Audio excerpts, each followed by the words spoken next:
आज हम लोग न्यूटन के फर्स्ट लॉ को समझेंगे। पहले स्टेटमेंट कहते हैं, क्या कहा न्यूटन साहब ने?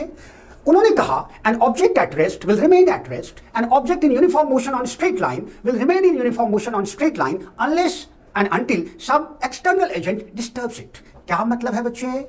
मतलब बहुत ही साफ है और बहुत ही आसान है। न्यूटन साहब ने तीन सिचुएशन की बात करी है। पहला सिचुएशन है ऑब्जेक्ट इज एट रेस्ट, दूसरा सिचुएशन है object is in uniform motion on straight line, तीसरा सिचुएशन है object is moving with constant velocity.